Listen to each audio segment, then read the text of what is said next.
today or An Evening at the Movies is a proud member of the I Did Not Make These Rankings podcast network. Other shows in the network include Masturbators, The Sip List, Crushgasm, Love is Black, Men Are the Prize, Crime Rewind, and Literature Reapers. You can find out all about our shows and more at idnmtrpodcastnetwork.com. Happy listening.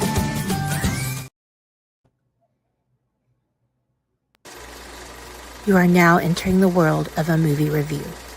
A world full of drama, joy, ridicule, movie spoilers, unpopular opinions, and adult humor for as far as the eye can see. Welcome to An Evening at the Movies.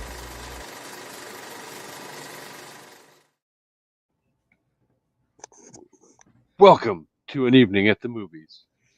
dun, dun, dun. It's Welcome so to official. Jurassic Park. It's so officially dramatic when you say, "Welcome to An Evening at the Movies." I patterned that after Welcome to Jurassic Park. Speaking of Jurassic Park, coming up in 1993 in the Masturbators movie rankings. I am not ready for 1993. Like, I thought the 80s were hard, and they were, but I feel like because we were like middle school / teenagers in the 90s, this is just going to get more and more difficult. So, for those that don't know, we're ranking the top movies of every year on Masturbators, and then Dre does a video and posts it on socials and whatever, and he takes all our input to create our own top 10. And yeah. Yeah. On a happier note, before we get into saying hello to everybody, everybody's favorite smartass is with us watching live. So say hi to your dad, Amanda. The resident dad's here. Hi, Dad. Um, in case Hello, I've Father. scrolled through the comments rather quickly, he chimed in with "It seems hot in here." It's getting hot in here. So No, do not take off all your clothes. I am getting so hot. I'm gonna take my clothes off. Yes, I snapped because I'm that white. No, Anyway, no, we love you to death, Plobster, but we're not getting kicked off of the YouTube. Thank you very much. hey, lots of people would like to see me with my clothes off. I'm not saying they wouldn't. I'm pretty sure that your dad would not. Fair. That would be weird. We are not covering a Greek tragedy today or a Freudian type movie, so let's miss that. Yeah. Well, I mean, there's an awful lot of innuendo in this movie. Oh, all kinds of innuendo, but nothing incestuous. Oh no, wrong kind of innuendo for this movie. Although I have been watching a lot of Game of Thrones. I just started watching it. Yeah. Like 10 years after it's over, I have started watching Game of Thrones. Hey, some people get thrown. That little kid got thrown right out a window so casually. I was like, yeah, within the first hour of the show. Anyway. And the stupid thing is they freaking foreshadowed it probably in the first 5 minutes of the damn episode. Yeah. That dude was way too casual about tossing a 10-year-old out of a tower, but whatever. If you only think now your opinions on Jamie Lannister, just wait just a little bit longer. He's hot, so I don't mind him being around. The other one is the one I want to get rid of. Wait, what? This can't be right. My father has just informed us he has not watched Friends. That's not true. You've watched Friends. I don't know where that came from, but you've watched Friends. You cannot be genetically linked to your daughter and not at least have seen one episode of Friends. And unfortunately, there's no denying I'm his. We share the gigantic ears. which don't look so gigantic now that I'm fat, but when I was skinny, pow, my face finally grew into my ears. Isn't that lovely? Would you quit cracking the damn smart-ass comment door and expect me not to freaking kick it in, please? I'm just opening the door for you to call me fat again because, Well, I mean, Wait, he's at the end of the- serious. You haven't watched Friends? You're officially fired as my father. Go watch Friends, come back and talk to us. At least but get he through the but first. he loves How I Met Your Mother, though. Everybody loves How I Met Your Mother. That's not the point. Friends Um, walked so How I Met Your Mother could sort of run. I only like 6 seasons of How I Met Your Mother. Oh, I like the last season. I just hate the Or last episode. 8 season, 8.18. The last episode of like the finale of How I Met Your Mother was like finding out my favorite love song was written about a sandwich. That's how it made me feel. Shit. Bullshit. Bullshit. Bullshit. Bullshit. Bullshit. Yeah. So for those of you who were here with us last week, and there are lots of people who enjoyed our 30th anniversary tribute to the iconic TV show that is The Friends. We will not be going down that freaking road with How I Met Your Mother because We could do an overall episode of How I Met Your Mother if we wanted to. It could just be like an extended, maybe 2 hour, 2.5 hours if people wanted to listen that long, or we could break it into 2 parts. But no, we are not doing How I Met Your Mother season by season. Challenge not accepted.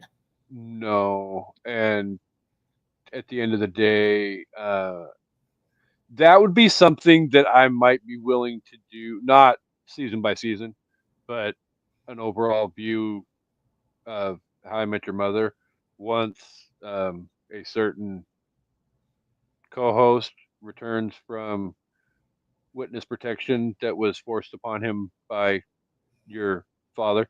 Yeah. I know he's here in the comments like he didn't try to disappear someone. But hey, that's okay. The movie we're covering today covers a gangland massacre, so he'll relate with knowing how to get rid of people. So, evidently 7 minutes and 39 seconds into the show. Welcome to An Evening at the Movies, everybody's favorite movie-based podcast. Definitely back to the original format of movie-based podcast, where we eat the stale popcorn, we drink the watered-down sodas, we talk about all of our favorite movies and why we love them. And everybody's favorite co-host is back with us. Say hello, everybody's favorite co-host. Hello, everybody's favorite co-host, and happy Pride Month. Let your rainbow flag fly. Y'all means all. Ready for all the conservatives to be wildly uncomfortable this entire month. So I will be posting my Pride stuff every single day, and shout out to our LGBTQ plus friends. Sorry, y'all, that's such a mouthful. That's what she said. No disrespect intended. I try and not spit that anagram out because I'm always afraid that I'm going to miss one of the damn letters, and I'm not trying to offend anybody. So, Yeah.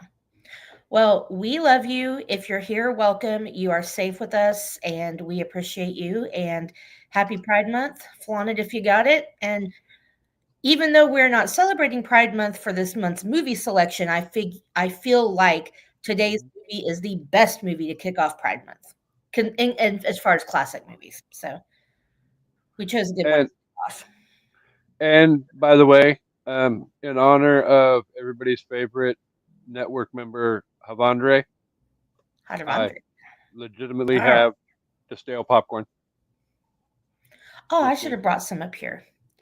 Okay, so real quick, so I like fresh popcorn, obviously, but also I just sometimes like to just munch on it, and I get Skinny Pop, but it's just kind of like meh. AMC sells, I mean, it's AMC name, but it's a AMC branded popcorn in bags that you can get at the store. So I get it at Kroger. You pop it, you like pour a bowl, pop it in the microwave for like 15 seconds, and it's really freaking good. Like, it's not movie theater popcorn. Nothing is except movie theater popcorn, but it's pretty good. I eat the shit out of that stuff. Legitimately, you I eat go the through the shit out of bag a week. you What? eat the shit out of popcorn? If popcorn has shit, then yeah, I guess I'm eating it. Uh, uh, I feel like when it uh, pops, there's some level of excrement, and I'm just like, yeah, whatever. I had to make that joke considering just the other day I actually got to watch the Eat full shit? extended trailer of Happy Gilmore 2. Ah. Um, yes, the joke does rear its ugly head in the sequel. As long as it's not one of those trailer moments where, haha, we're going to give it to you in the trailer, but you know what? It didn't make the final cut. Now I'm just thinking of Billy Madison. He called the shit poop. I am a Damn. little nervous to watch Happy Gilmore 2, not gonna lie, just because Happy Gilmore is such like a very favorite movie of mine that is so classic and quotable and amazing, and I feel like it just can't be improved upon. So I'm really nervous. It's kind of like when they did Coming to America. I didn't want to watch that shit either, and part of me wishes I hadn't, because Coming to Well, America was not something you should have tried to improve upon. But you were here with me last summer. Yeah. When Axel Foley came out, ugh, because you know how much I love yeah, Beverly Hills Cop. I have been nervous about that movie for years because it's been in development yeah, and all of that, and then COVID hit and delayed everything, and then it finally got finished, and there was still like a good year and a half before Netflix finally decided to release it, yeah. and it wasn't as bad as some people, It DeAndre wasn't. Robinson, will want you to believe it is. I didn't hate it. I wouldn't watch it again. Like I wouldn't choose to watch it again. I wouldn't be like, hey, let's watch a movie tonight. Let's watch, Axel F or whatever. But I didn't hate it. George and I watched it. We had some laughs. We were like, okay, this wasn't too bad, but it's not a movie I would seek out. Coming to America, I was like, yeah. No. So, anyway, we are here to actually discuss a movie for Classic Cinema Month. Yeah, because it is Classic Cinema Month. It is the kickoff of Classic Cinema Month. We've got all kinds of classic moments lined up for you for the next month. I'm excited. Papa Palpatine will be back with us here in a couple weeks. We're going to look at some Universal Monster movie at the end of the month before we transition into Summerween. Yeah. We'll So get stoked to for that. we will get to the schedule at the end of the episode, though. I mean, we're already 13 and a half minutes into this, and we haven't even technically, I don't even think, said the name of the movie yet. So, we will be kicking off Classic Hollywood Month with a discussion on an iconic Marilyn Monroe movie, and we will be talking about Some Like It Hot. Whoop, whoop. Reference to your dad's joke from the beginning of the show. It's getting hot in here, so take off all your clothes. Do not take off all your clothes. If you're watching in the YouTube land or on Twitter or Facebook, feel free. Just if you're on camera on this show, do not take off all your clothes. Yeah, if you're out there and you feel like watching in the nude, do that. But if anything else is happening over there, please keep that to yourselves. Okay, Yeah, so there's nakedness and peanut butter and all of that. It's okay because it's your dog. We don't need to know. I love that movie too. Okay, sorry. I know we're gonna get into it, but like, I'm glad we're that we gonna get picked into this movie. And I'm glad I picked Classic Movie Month. Spoiler alert. Amanda is the one responsible for this theme and next month's theme too. But Hey, I've been responsible for a lot of the themes, and I think we've done pretty well. Summerween yeah. is like I'm glad we're doing, but we don't do. We've done some classics, like as far as Well, never mind. It doesn't matter. This movie is definitely like a very classic comedy, and in fact, on the original AFI Top 100 movies list, it ranked number 14. On AF, and then on the 10th anniversary of it, it ranked somewhere in the 20s, I think. I didn't write that down. On the AFI Best American Comedies of All Time, it ranked number 1. So, and it holds up. I mean, there's a few things here and there that are a little problematic. I don't think there's anything that's just wildly crazy. For the most part, this movie still holds up. So I'm excited to talk about it. From the little bit that I read while finishing my rewatch, literally about an hour ago, Me too. that was one of the things that a couple internet speculators said as to why over the course of time the movie may have slipped a little bit down the rankings is Yeah. some of the problematic aspects of the movie, which I get. But it's 1959. Nothing from that era is going to age 100% well. Oh God, no. So, Especially the way women are treated in this movie. oh yeah, yeah. I mean, to me that's the biggest problematic thing, other than a few a few unsavory racial comments, and there's only like one or two, but it's like not excusing it obviously, but it's the way people talked then, and now that wouldn't fly, which is good, but Unless you live at 1600 Pennsylvania Avenue. well, yeah, or yeah. I know. I even hate saying now, well, that wouldn't fly in today's society. Every fucking thing flies now because the top person in the land has made it okay to say whatever pops into your fucking head and insult whoever you want. Like it's just doesn't help when the bar is set that low from the highest supposed person. So but yeah, the commentary that is like a little problematic is very few and far between. So as far as movies from the golden age of cinema and all that, I feel like this has aged pretty well in comparison. No, and I mean, we'll get to it here in a minute where we will rip the band-aid off and allow everybody's favorite co-hostess with the mostest to let the listeners know what this movie is about in case you do not know. And if you do not know, at the end of the day, shame on you because, like she was saying a minute ago, this is one of the greatest movies of all time. Definitely. Not just genre-wise, or I mean, this is legitimately. It may not necessarily make my top 5 for greatest movies of all time, but Yeah. if I was to put together, say, like a top 25 or 30 list, this would probably be one of those movies that I was fighting over mentally whether or not, its position in a Yeah. certain section of that list. So, Well, and objectively and subjectively, this movie is really good. It's not like, the original AFI list has Citizen Kane as their number one movie of all time. If you ever tried to sit through Citizen Kane, it's not good. But objectively, it's like this great cinematic masterpiece. And so I can appreciate parts of it. And it's like one of those movies everyone should see, blah, blah, blah.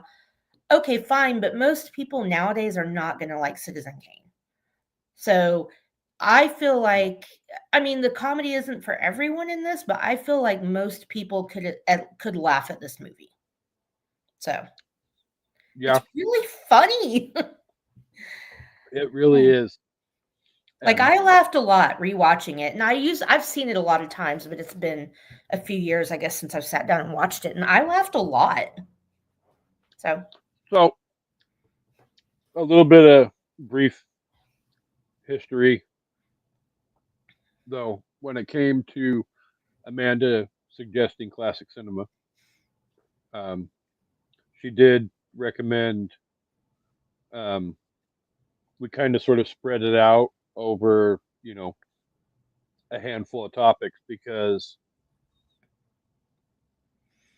it very easily, if you go, research, say, the top 10 greatest movies of all time, there's, you know, movies like The Wizard of Oz are going to pop up again. And it's like, we've already discussed The Wizard of Oz Right. multiple times. And other movies Psycho could pop up again. And, Which you we've know, already done. not that we don't want to, revisit some of these movies, but at the same time, it's like there's other great movies that we need to focus on too. And I feel like, and I don't know what Amanda's opinion is on this, but if we had just gone with a generic um, classic cinema, I'm not 100% sure that Marilyn Monroe movies would have even gotten a whole lot of consideration when putting the schedule together.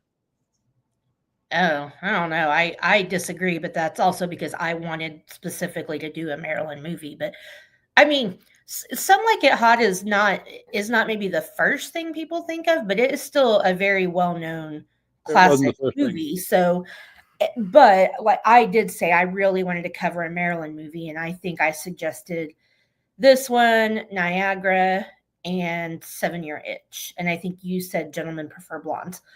All great movies. Niagara happens to be my favorite movie of hers. It's a thriller, which I really like because she has a lot more comedies because they definitely made her play up the bombshell bimbo thing. Like, fine, whatever. But you also have to remember people churned out movies like nothing in this time period. Like, if you were to look at Marilyn Monroe's filmography, I don't know how many movies she's been in, but I guarantee you the number's not under 50.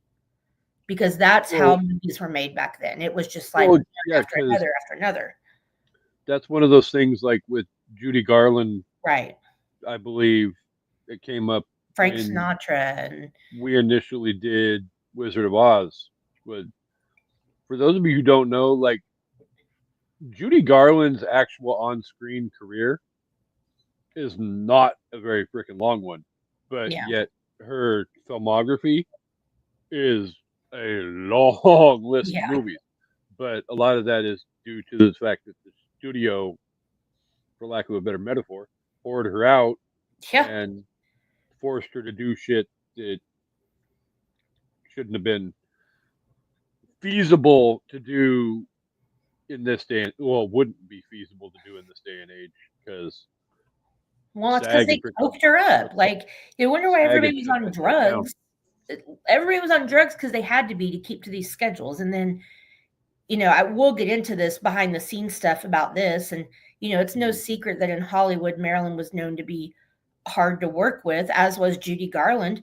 Well, it's because they're churning out 5 or 6 movies a year and they have to be on uppers to stay awake and downers to get some rest so they don't go crazy. Like the cycle just goes and goes and goes. So your dad threw out there that studio actors, Yeah. Mickey Rooney had a good book on those times. Again, Mickey Rooney, Yeah. another young star from that obviously era, but Wizard of Oz as well, worked with Judy Garland. So, but Find the name of it. I'd like to Mickey, read it. exactly. Maybe your dad can, well, That's who I was talking to. He can Google while we talk. He's tech savvy. at least one of our parents is. Yeah. Love my mom to death. Not very tech savvy. So, all right. Are we ready So for the game? I'm ready. Well, just about. Oh, I guess you have to do your little intro to the what? Yeah, go ahead. So, Some Like It Hot released on April 8th, 1959.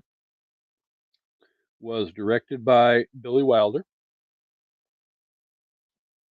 Was released by United Artists. had a budget of $2.9 million. And Wow. Yeah. But I know what part of that budget went to. We're going to talk about it. and considering this is 1959, it made $49 million at the box office. And that's So- amazing because it had some pushback, but audiences loved it. But Well, it that, and you also have to remember too, ticket prices in 1959 were not $10 a freaking seat, $12 a seat, Right. whatever people are paying nowadays. yeah, Life and is too short. I have the book. I can bring it to you. oh, okay. And the thing is, this movie, like audiences did love it, but it had a lot of pushback. Like the National Legion of Decency, which is like this big Catholic organization, Mhm. like called it morally objectionable. It's promoting homosexuality and lesbians and transvestism. It was banned in some places. It was banned in Kansas because United Artists wouldn't edit out the love scene with Marilyn Monroe and Tony Curtis. Some places made it adult only. Like it had a decent amount of pushback, and I don't mean this in the way it sounds, but for good reason. This good reason in that this movie was very progressive at that time. True. You didn't see a lot of movies with people in drag at that time. I mean, let's just put it out there. No. So, and it is not available for free streaming anywhere That's not true. unless you have Prime.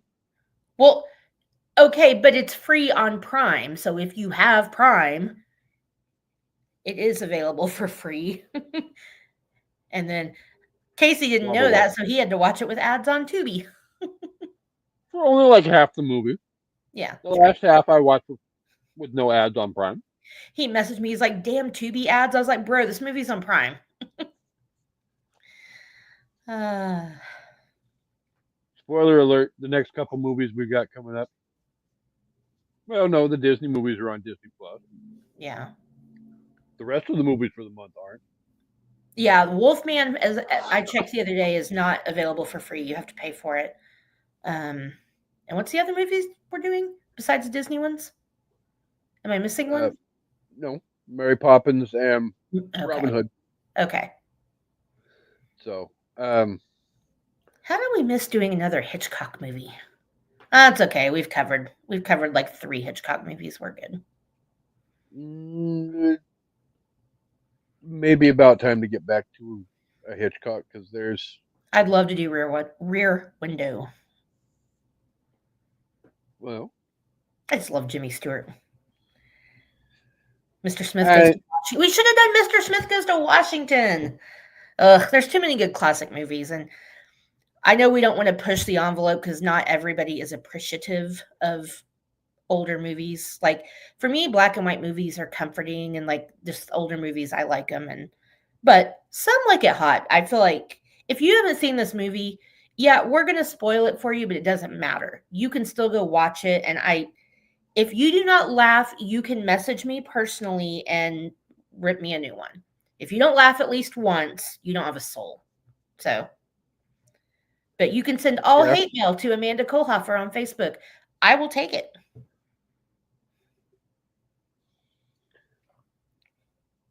The previous message was provided. Never mind. We won't go down that road. But I have Rotten Tomato scores. Okay. For this movie. I'm ready to be whorish. Did you cheat and look it up before we got to this segment? No, I never do that.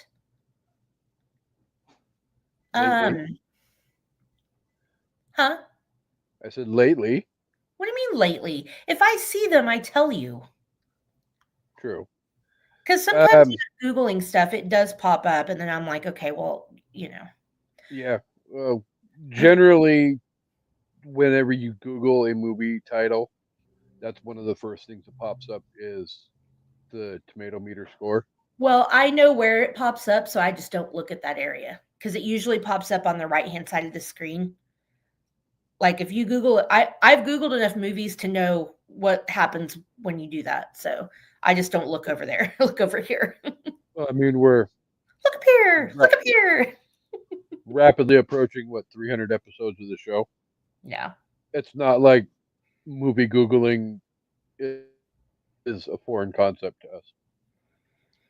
Nothing with my 3 but meters joke. All right. I believe fine. the phrase you're looking for is anyway. Okay, so I have tomato meter and popcorn meter. I'm gonna go with the tomato meter first, because I think critics that would be reviewing this now won't have really bad things to say about it, and it's such a beloved movie. I'm gonna go with 91%. Yes, I am whoring it out for this movie. Tomato meter, I'm gonna go a tad lower only because I just don't. It's hard to know what people who are on Rotten Tomatoes appreciate as fine cinema, but I'm still gonna go 86% for the tomato meter. You were low on both scores. Ooh, really? Nice. That makes me happy. On 74 reviews on the tomato meter, this movie got a 95%. Nice. On the popcorn meter, with 50,000 plus reviews, Oh, nice. this movie got a 94%. Whoa. Way to go, Rotten Tomato people. I'm impressed. First time in quite some time that Rotten Tomatoes legitimately got the scores right. Yeah, Both definitely. scores. So Those are valid scores. I think they are too. And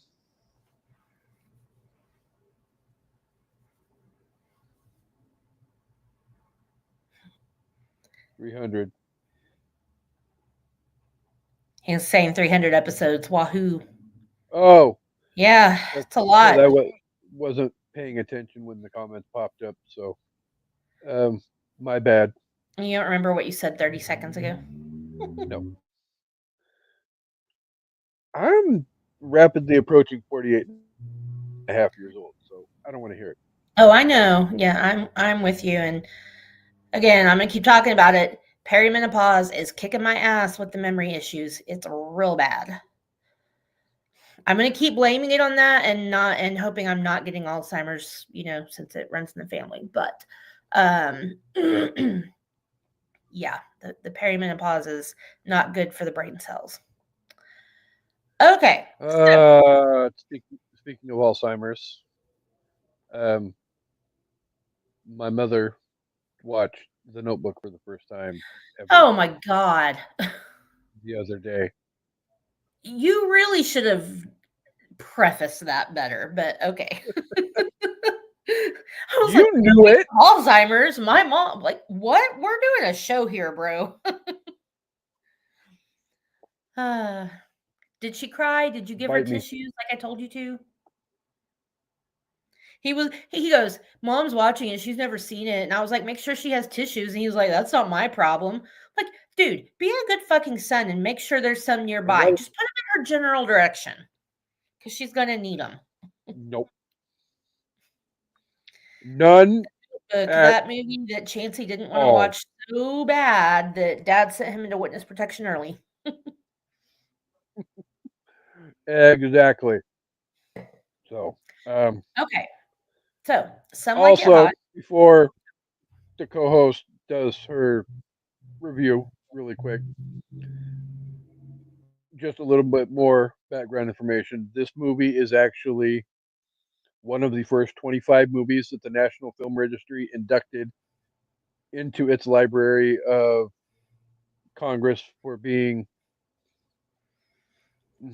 What is it? Oh, I know exactly what you're going to say. I keep forgetting the phrase. Exactly. That's why I'm pulling it back up again and looking. So that I don't misquote. We should have that memorized by now as For many being times. called. Well, yeah, because the film registry is so long and deep at this point. Like my job That's says. what she said. So in 1989, the Library of Congress selected it as one of the first 25 films for preservation in the U.S. National Film Registry for being culturally, historically, and aesthetically significant. That's it. Significant is the word I was looking for, and I couldn't get it. I just couldn't.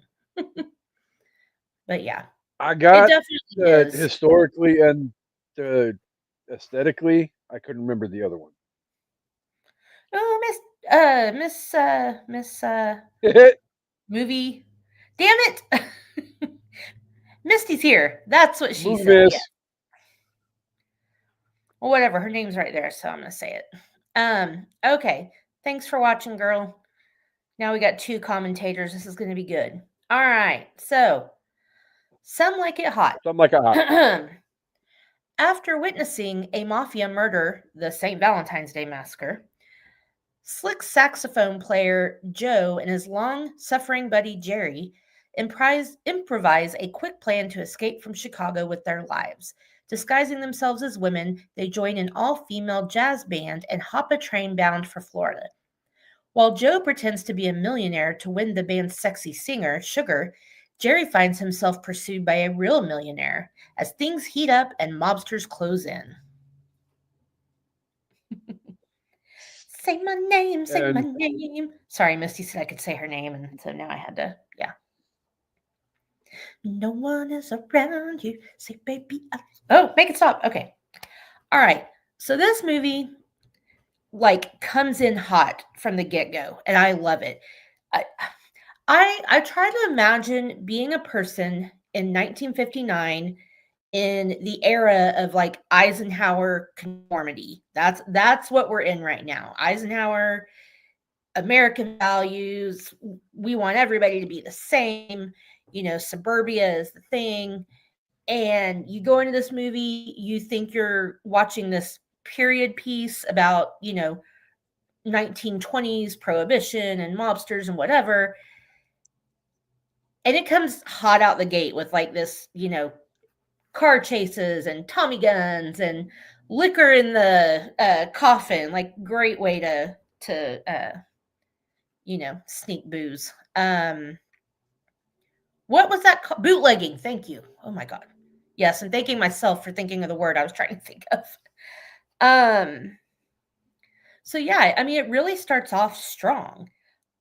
But I wonder what it would be like to go into the theater and watch this, and then it takes a while to get to it, but then you get to guys in drag pretending to be girls, literally to save their own lives, which is one of the things I appreciate about this movie is that, like, the Gangland Massacre ties into the comedy.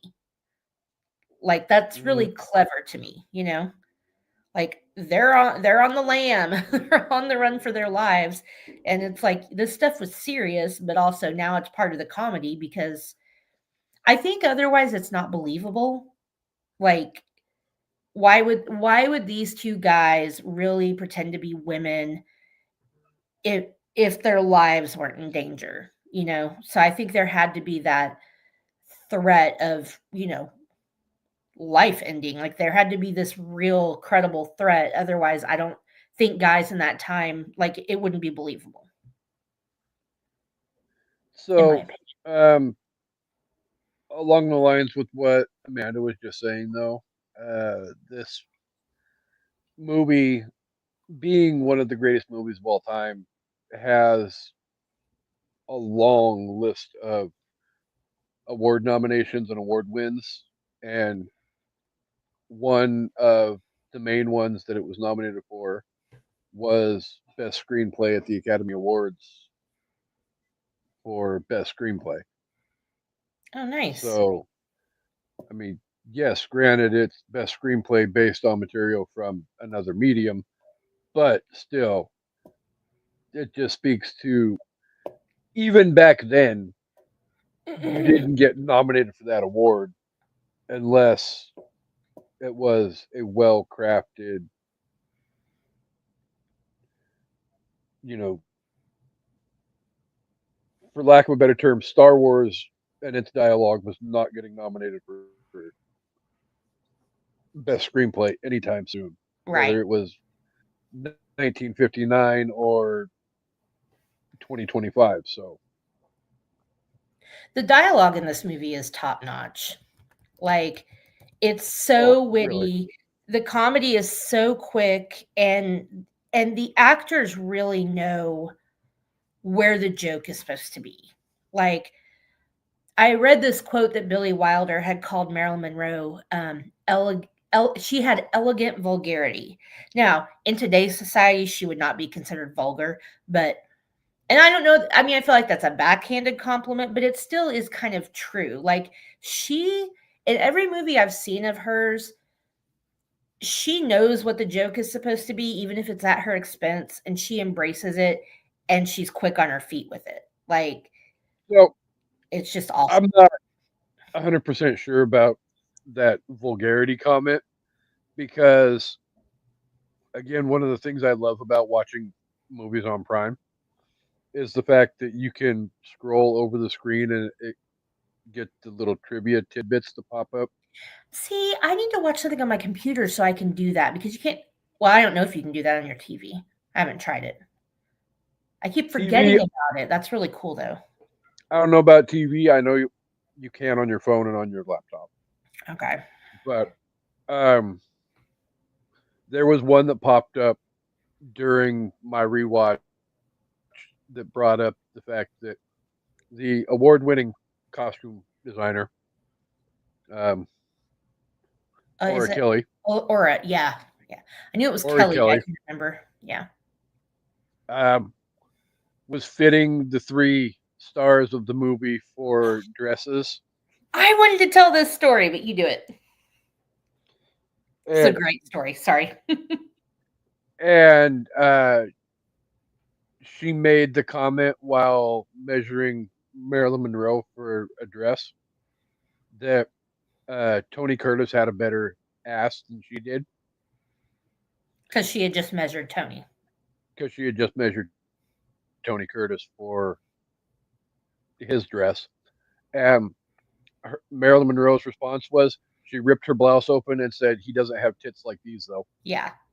And I can totally picture that, and I think it's amazing. But obviously in the 50s, that's considered vulgar and slutty and whorish and whatever. And like all those people can go fuck themselves. But so even though right now it doesn't feel like a compliment or it feels like a backhanded compliment, I think at the time Billy Wilder was trying to give her a compliment.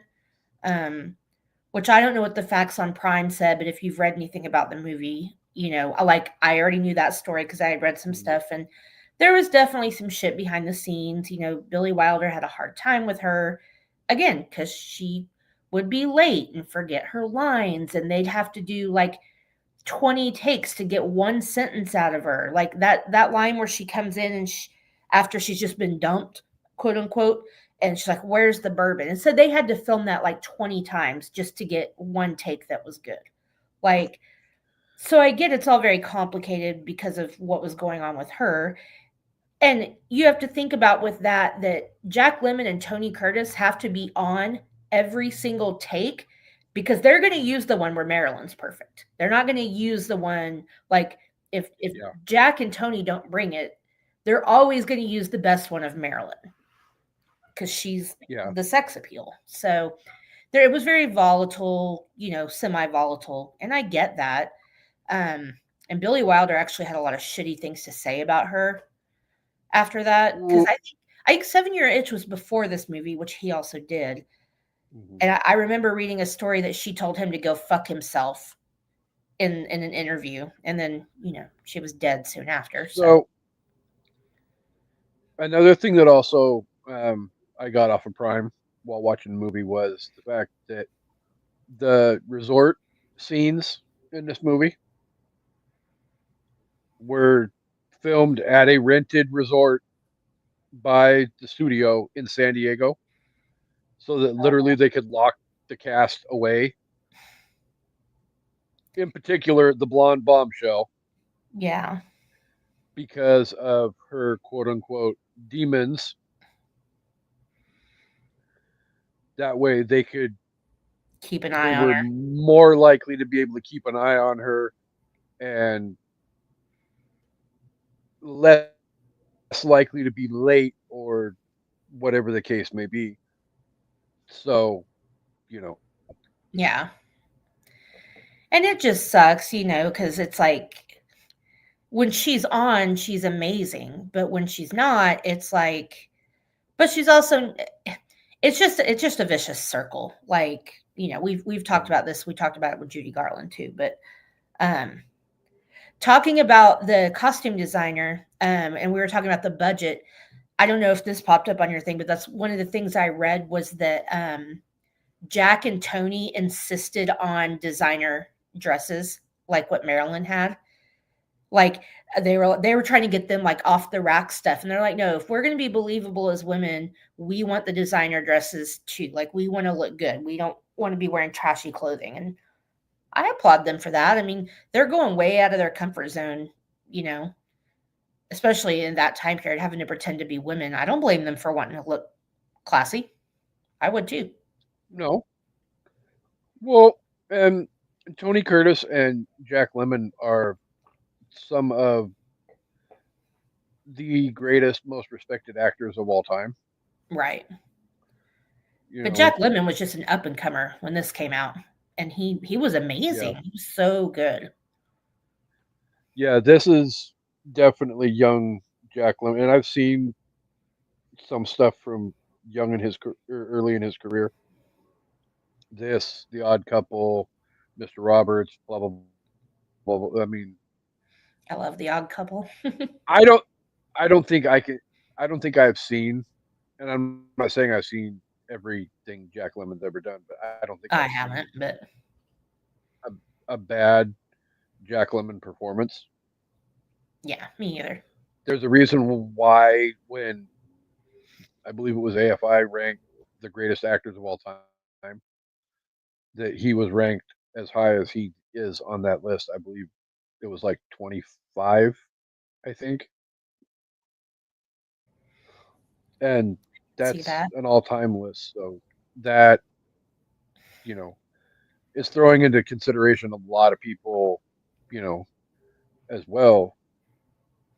So that just speaks volumes as to the level of talent that you have when talking about just him alone. But then on top of it, Janet Leigh's baby daddy. Hmm. Tony Curtis was so sexy. And like I said to you So earlier, you can definitely see by the way that he carries himself, like it's very much the same way Jamie Lee carries herself. Like I use the word yeah, stature, but I don't really mean it like I don't know how to explain what I mean, but you can just see the way he like kind of I guess exudes confidence. Like her in real life, like that's how she is too. Like she's just very like I don't know, they just have the same sort of air about them. Like you can see where she gets it. so along that same line though, and just because, you know, for point of reference, you go look at her presence in even like 1978 when she came debuted in Halloween. She still has that, for lack of a better term, Tony Curtis presence about her whenever she's on screen. I think later in the movie she does. I think at the beginning she's so meek that it's kind of like, you don't get that, but you get it in real life, the way she does interviews and the way she just, I don't know.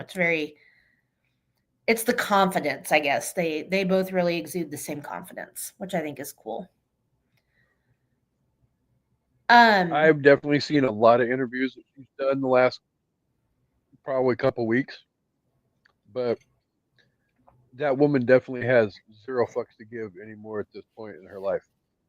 I don't blame her. I wouldn't either. Not saying she ever did, but definitely in, I would say, the 2018 till now era, she definitely literally has zero fucks to give and has no qualms about ripping that bandit up. And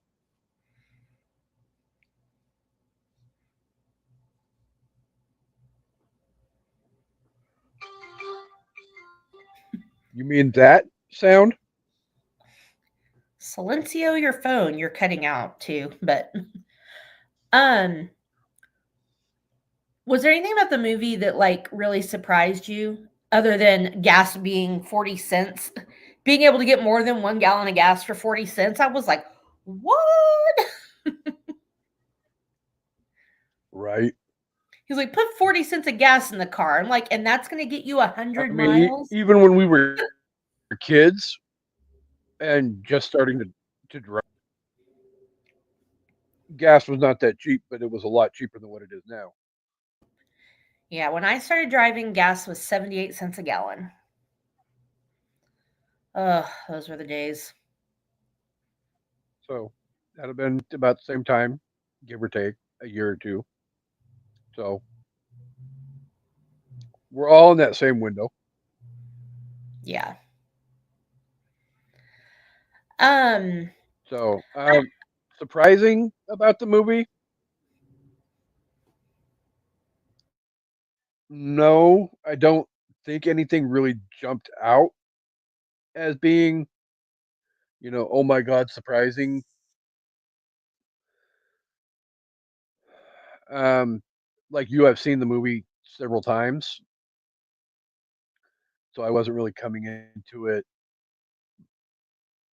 um, unaware. But no, I mean, it really nothing really shocked me though. I just maybe if I had to pick something out of the clear blue sky, the fact that it started out as quick as it did, yeah. maybe that could be labeled as surprising Yeah, it because came in hot. there's not a whole yeah, they really don't give you a whole lot of exposition in the first few Right. minutes of the movie. They drop you right into that, you know, rising action of, you know, here's what's going on, and we're going to build immediately to what ultimately the story is. Yeah. But no, which I, in a way, I kind of appreciate because, again, that's one of those things I know we brought up before, and probably won't be the last time we bring it up. But being Stephen King fans, we've read enough King books or seen enough King movies that sometimes the exposition in a King story can drag on and on and on for a hot minute A little bit. when you're ready for the story to actually get going. Yeah. So, I will top say 5 Stephen King movies that drag on forever in the beginning. the new book, Never Flinch, is it pretty much it comes in hot too. Like maybe not in the first 20 pages, but it's already you're getting what the story is going to be very, very early in the book. And I mean, in the first, I think 40 pages, there's a moment where I audibly gasped, and George like, what's the matter with you? And I was like, if I was watching this on TV, I would have like went like like, or I would have like screamed like, "What the fuck?" So it's maybe he's the Holly books tend to be a little more like that too. But Yeah, I was so gonna far this say that's me down. for the fans out there that don't necessarily know. The new book is part of the Holly series, Yeah, so you're already deep into the Holly world, yeah, so you don't have to waste a whole lot of time. You can just kind of bam, yeah. here's a story. Let's get going. I'm about 100 pages in, and I will say I do not feel bogged down at all. And a lot of King, unfortunately, does really just inundate you with information and backstory and stuff that a lot of times feels unnecessary. And I know it's not. Like, he's a master. Like, I am not going to knock him for any of that. But some of his books are hard to read because of that. And just because you haven't started it yet, I'm just letting you know this one's not. This one is like quickly paced. It's a quick read, and it's very interesting so far. I haven't found anything to complain about. And you know me, I like to Which I appreciate, complain. and But I anyway, oh yes, she does. Um, so so with if there wasn't anything that really surprised you about the movie, was there something about the movie that you didn't particularly care for? I mean, so the only thing I was going to say that I thought was a little surprising given the time was some of Marilyn's wardrobe, specifically when she's performing.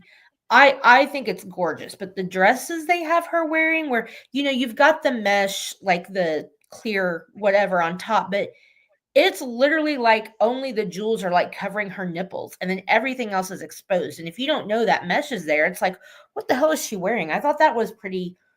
I think it's gorgeous. I was Mhm. just kind of shocked that at that time they were, and I mean it's Maryland, I get it, but I felt like that was. I sound so prudish, and I'm not trying to. I just thought for that time period in film that was showing a lot of skin. Um, Other than that, I mean, not really. I think there wasn't really anything I didn't like. The only thing I found super unrealistic was the scene where they all go swimming in the ocean. I don't feel like Daphne would have been able to hide his manhood, even in those like the kind of swimsuits they're wearing. I get it, but I was like, how's he going to hide his chest hair? Okay, well, the thing went up basically to the neck. Okay, but you can see these broad shoulders and arms. And she even comments on it. And it's like, Yeah, how does nobody think this is a guy? Like, they already have the strong facial features that if I didn't know they were guys, I would still think they are guys or the Adam's trans. apple. Yeah, but like the swimsuit, like you can't really hide your junk. So I thought that was a little. I mean, it's not supposed to be Well, I mean, realistic. I if the get it. water's cold enough, I mean, I guess. We don't know what that I says mean, about Jack Lemon, but okay. I don't know what the water's like in Miami, but you know, if it's It's cold pretty enough, warm. I guess you can, you know, turn into a mangina. What's interesting is that the water in Florida is always pretty warm, but they filmed it in San Diego and that water would be cold. So True. I guess they did the right thing. The only other thing I So didn't yeah, like, there is and that. yeah, I didn't like this, and again, it's a the way things were back then kind of thing. But the movie is very misogynistic, and the fact that Joe is or as Josephine or whatever, and then as what is his name supposed to be? Tony Curtis playing three characters is iconic. Let's just put that out there. But he's like making her beg for it, like, oh, you're kissing me. That Mhm. didn't do anything for me. No, that didn't do anything for me. Like, I hate how objectified Marilyn was in all of her movies. Um, but that's just the way it was. But officially, I'm offended by it. So, what does my dad say? I think it was more a play on men in dresses like the Sisters song in White Christmas. Sisters, sisters. I love that song. Yeah, I could see that too. Other than that, there's nothing I don't like about this movie. I mean, other than the blatant misogyny, the bellboy going, "Oh, don't worry about giving me a key. I have a key card." Fucker, you weren't invited to my room. Go away. And like the pinching of the butt, like it's just, ugh.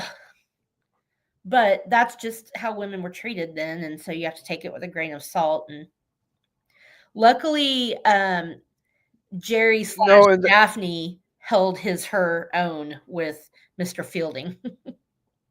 Well, no, and that like he fell in love with him. That's where I guess some of the inappropriateness of the humor comes from, though, is the fact that that these two characters in drag are being and it's not just these characters. The other women in the movie are treated poorly as well, but right. The fact that Josephine and Daphne are, Daphne's being accosted by the guy in the elevator pinching his / her butt and like immediately trying to make out with. I don't get it. Yeah. Therein lies what's supposed to be the humor of the situation, and if you're uberly sensitive to that kind of humor, yeah, it might not go off the way it's supposed to go off, but at the same time, if you come in with an open mind and just want to be entertained and laugh, it's hilarious. The irony is off the chart. And you do get a little acknowledgement of it, which I appreciate. Like when Daphne and Mr. Fielding, he pinches her, does whatever, and he turns around, he's just like, fresh. And then later when it happens again or something happens and Josephine's like, now we can see how the other half lives. So they at least address it a little, even though in those times it was perfectly acceptable for men to treat women like that. It was kind of nice to see that flipped on its head and for men to see how women were treated. And I liked that. Dad says, LOL, he had to be drunk. Who had to be drunk? All of them? Probably. Again, probably one of those moments where I wasn't paying attention to the comments popping up.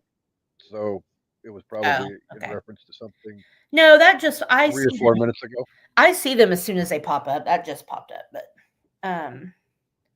was there anything you didn't like? Not really. I mean, like I said a moment ago, this is one of those movies that don't come into it and sit down and expect to be,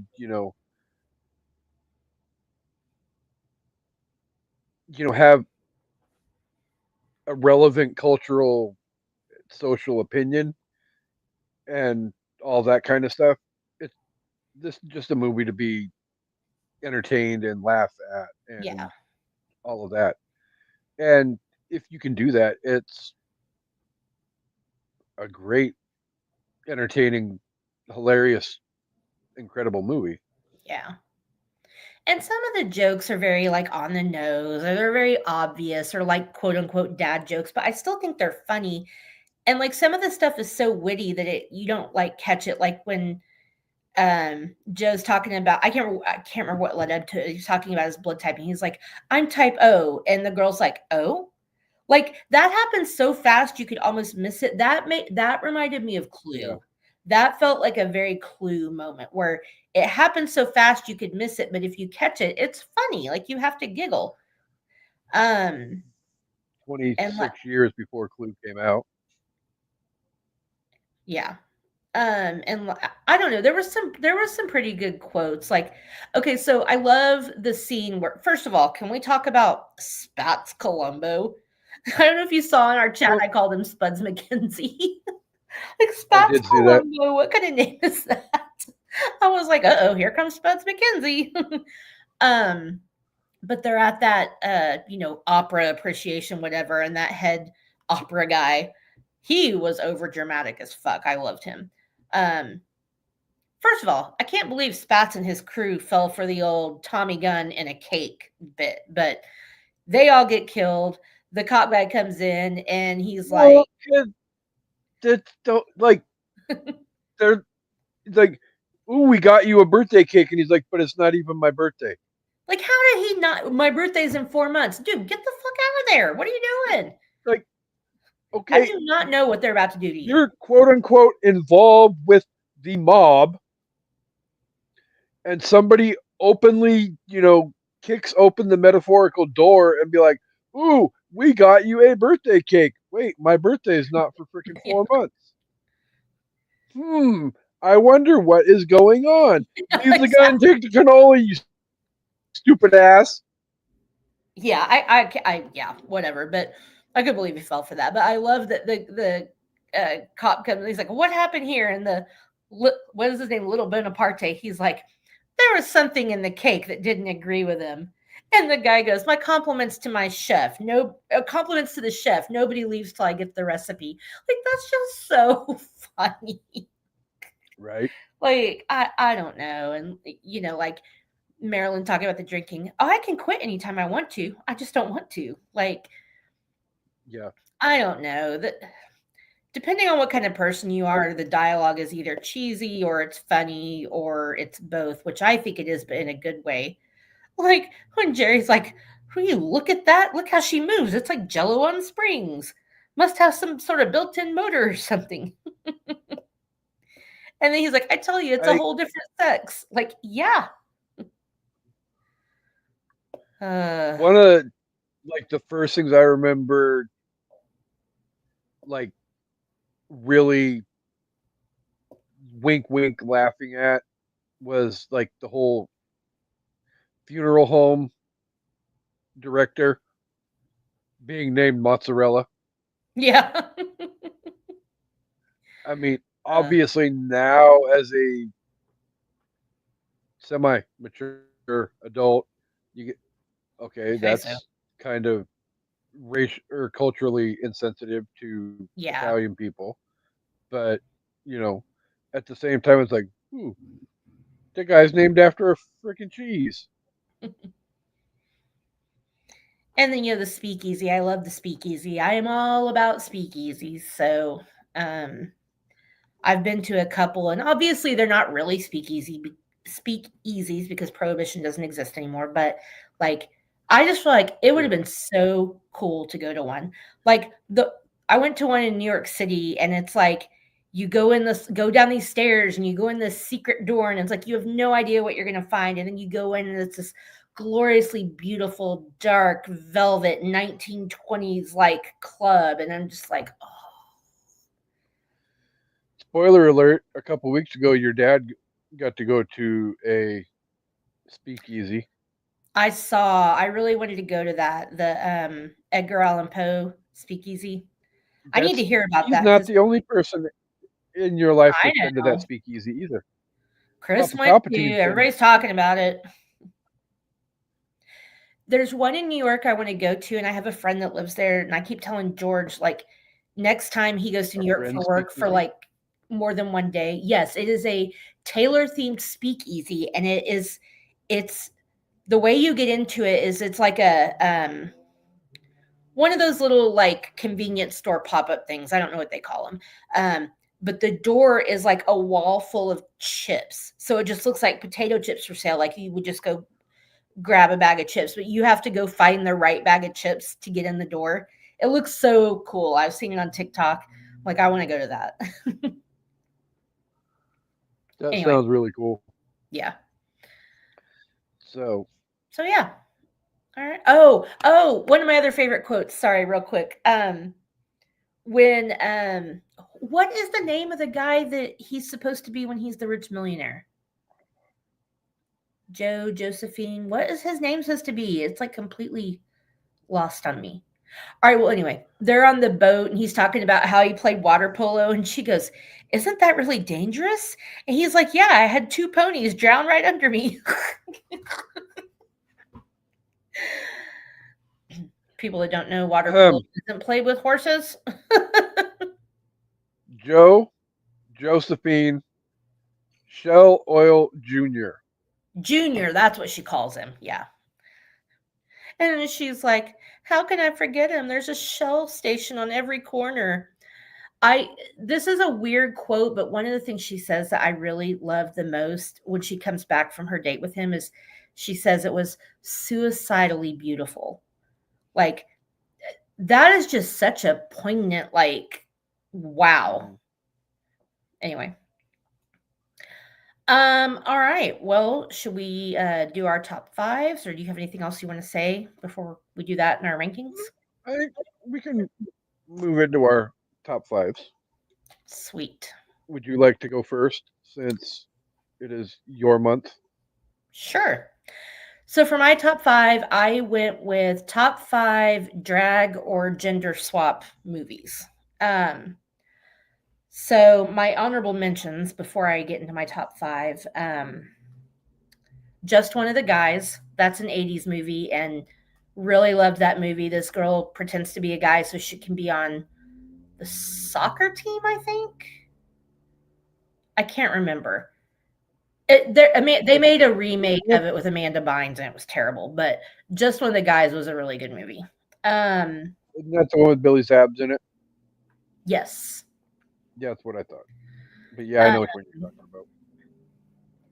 And then Freaky, which is Vince Vaughn, and he's a serial killer, and can't remember exactly how, but somehow swaps identities with a high school girl. So the killer's in the high school girl's body, and the girl is in the serial killer's body. That movie is such a good, like, horror comedy. And then hard not to put in there, but my last honorable mention is Mrs. Doubtfire. So my number five is White Chicks, which this movie reminds me a lot of. I feel like they took a lot of white chicks from this movie. Number four is The Birdcage, because I mean, wow, can't not love The Birdcage. Nothing bad to say about that. Gene Hackman. What? I said rest in peace, Gene Hackman. Yeah, and Robin Williams. Oh yeah, well yeah. Yeah. Number three, Rocky Horror Picture Show. The drag, fantastic. Mwah, chef's kiss. Number two, Some Like It Hot. Damn it. Well, Janet. I mean, you can't not have Some Like It Hot as a part of your top five list. Oh, absolutely. And it was really close with my number one. But I enjoy my number one just a little bit more. So two is Some Like It Hot, and one is To Wong Fu. Thanks for Everything, Julie Newmar. God, I love that movie so much. R.I.P. Patrick Swayze. Did I miss any that you would add? I mean, don't say She's the Man with Amanda Bynes, or I'll kill you. I'm just kidding. No. Yeah, when you told me what your topic was for your top five list, I kind of figured somewhere in your top two or three was going to be To Wong Fu. Oh yeah. So, I didn't go as creative with my top five list. That's okay. Not everybody can be as good as me. Love you, mean it. I went with top five organized crime films. I actually thought about that. That's a good one. I'm not mad at that.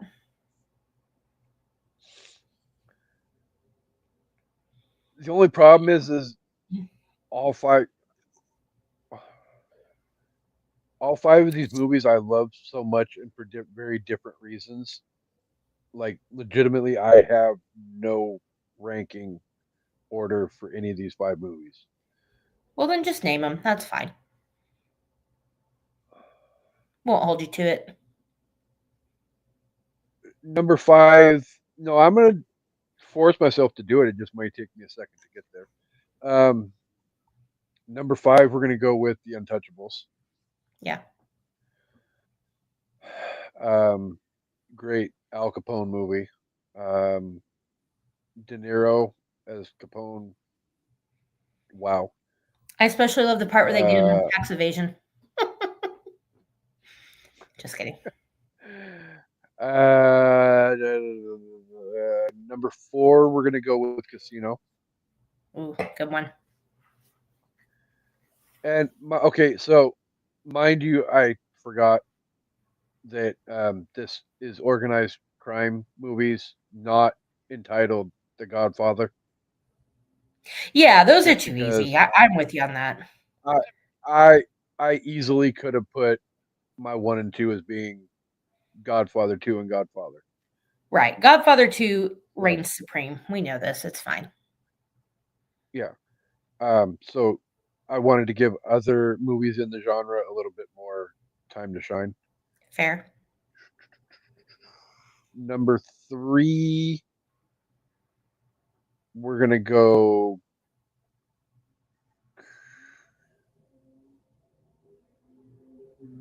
We're gonna go Scarface with number 3. Um, Say hello to my little friend. Still one of my most favorite lines delivered in all of movie history. Yeah. Um, a movie that I enjoy watching, rewatching, and watching again over and over and over. Yes, I like it and I've seen it several times, but I feel like it drags on at some points and parts of it are Oh, it very tough to watch. I mean, does. that fucking chainsaw shower scene, like I have to leave the room. Yeah, But and it's a good movie. they don't legitimately, you know, show anything either, but It's it's implied. very De Palma puts it together. Yeah, like the shark in Jaws. Right. Spoiler alert for July. Um, Yes. mm, but it's the psychology of filmmaking where you don't have to show everything blatantly for the audience to creep an audience out or gross an audience out or whatever because they Well, know exactly what you what's can't see is going always on. the scarier thing. I mean, Yeah. and Michelle Pfeiffer's so fucking beautiful in that movie. Oh my god. That might be the movie she is the most beautiful in my opinion. Not that she's not beautiful all the time, but wow. Ye Yeah. No, I probably would agree with that. My number 2 is going to be Some Like It Hot. Oh, okay. And number 1, and again, all 5 of these movies are so we're talking like razor thin margins in between each and every one of these movies. Um, Number 1 is Goodfellas, Yeah. I mean, it's kind of got to be. but I mean, still at the same time, it's like unless you put Godfather and Godfather 2 in the equation, you know, I feel like quality wise, all of those are. I am surprised that you didn't have The Departed, but yeah, Dad said Goodfellas. He was with you. But I don't blame you because there's so many. I mean, and The Departed's kind of a newer one, but like, there's Yeah, Public Enemies and American Gangster. Like there's a lot of newer ones. Black Mass, I think. yeah, And you could have gone comedy, like speaking of Michelle Pfeiffer, Married to the Mob. I love that movie. Or that movie is freaking hilarious. what is the one with Bruce and Matthew? The oh, Uh, oh God, you know what I'm talking about. What is that movie called?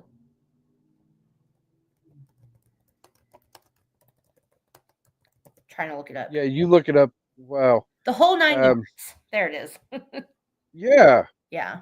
the, the frick.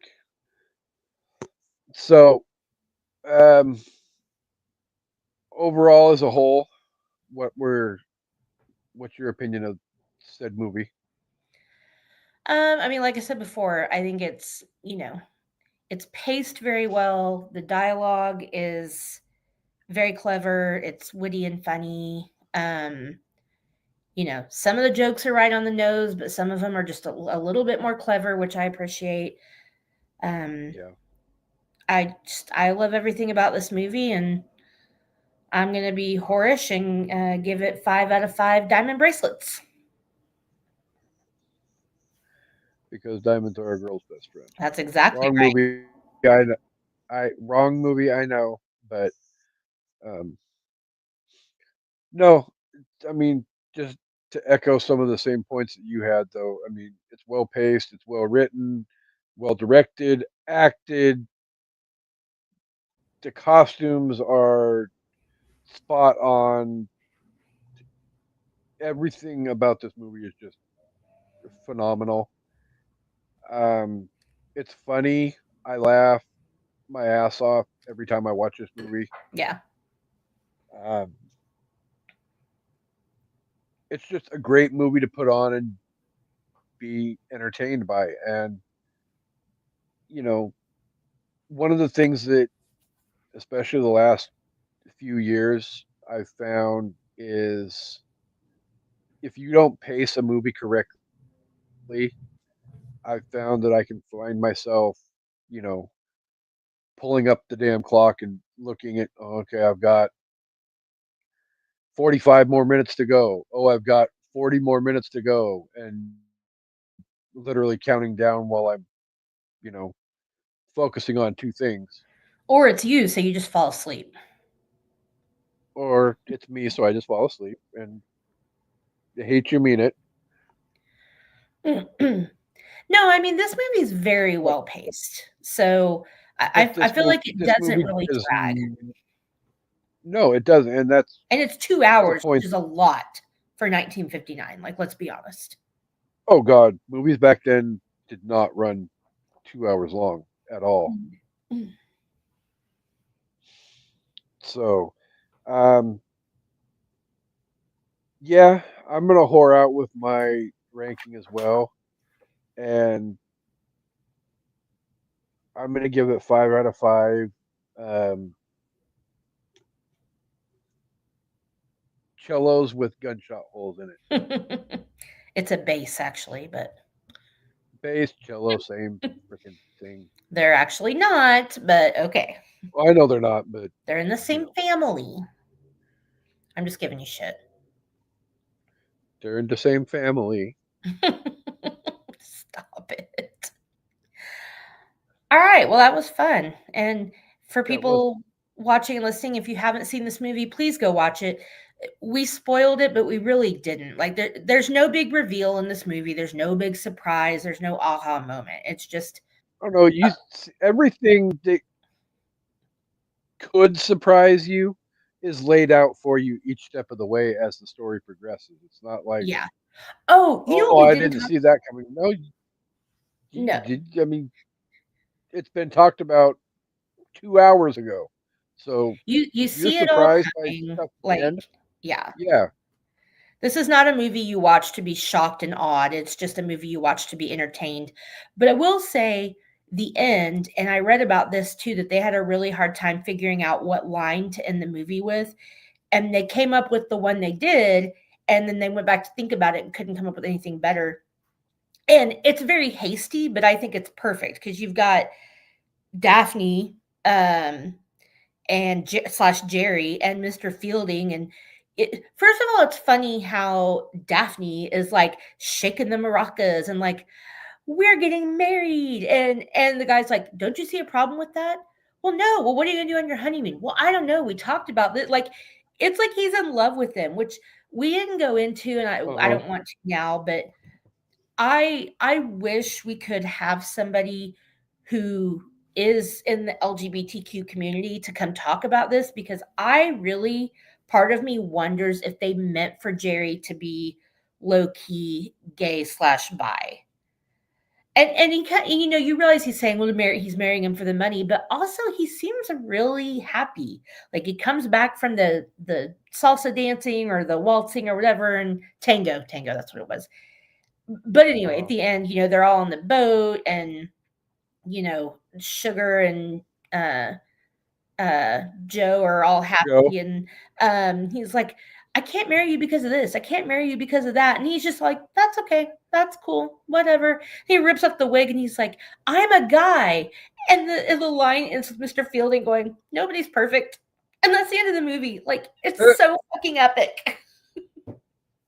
Yeah. Sorry, we didn't talk about that. And I just had to mention it because it's so cute.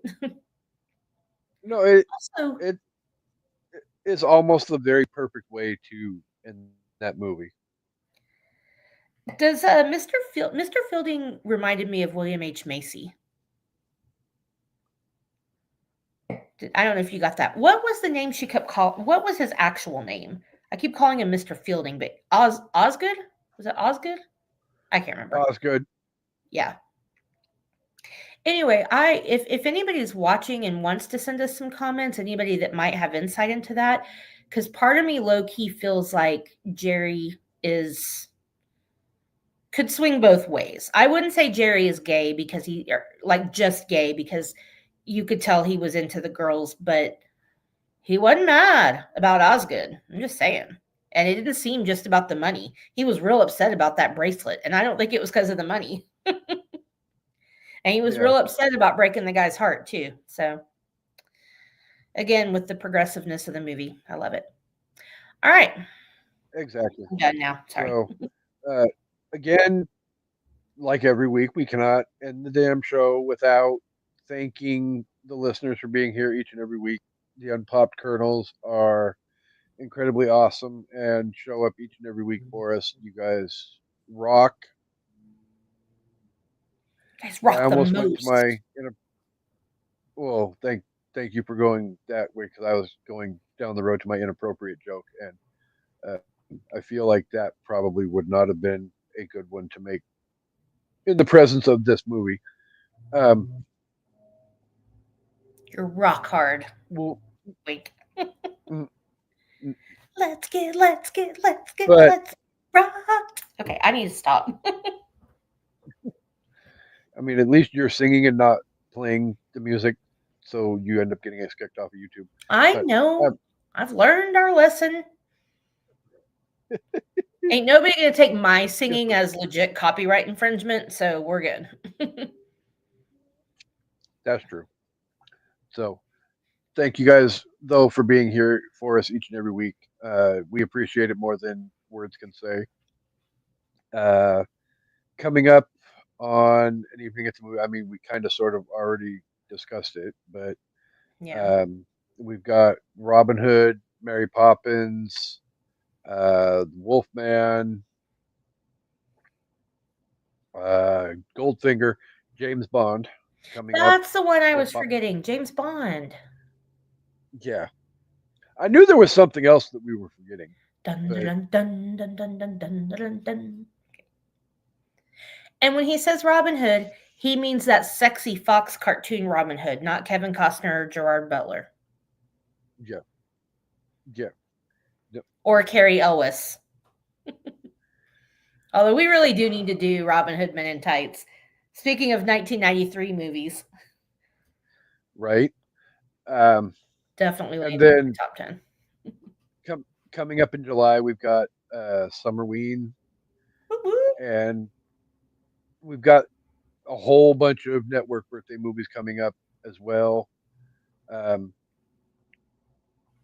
Certain network members, DeAndre Robinson, fucking with Amanda and making his birthday selection. You may have to miss me with that one. I don't know. We'll see. Well, I'm sure we'll be missing you with Chances when he comes back as well. Yeah, but other people will be there, so I don't feel bad. I won't ditch you alone with kids. I'm just gonna have to watch it high, so I'm not so traumatized. Too hilarious. But we will definitely be letting everybody know when we get closer to said birthday episodes what we've got coming up. You know, Shannon will be back in September for her birthday. We've got Chansey's will be here eventually, give or take. I don't know when exactly, but DeAndre's, Harvey's. We still have to cover Josh and CJ's as well. Whose birthdays have So already passed. So yeah, exactly. So we need to get those scheduled and dropped into the release rotation as well. So lots of stuff coming up. We'll have a busy summer. We'll have a fun summer. We'll celebrate. but not a cruel We'll summer. have fun.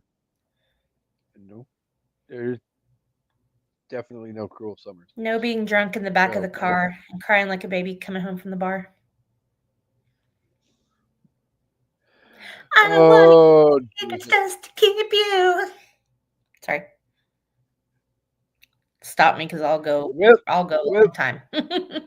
all of that said, I'm going to turn the microphone over to my co-host so she can do her thing and put a stop to her shenanigans. So thank you guys for being here. We will see you all next week. And co-host, the floor is yours. All right, guys. Thanks for watching. Thanks for listening. And if you're drunk in the back of the car, we hope you had fun with it. And we hope you all come back for an evening at the movies. Goodbye.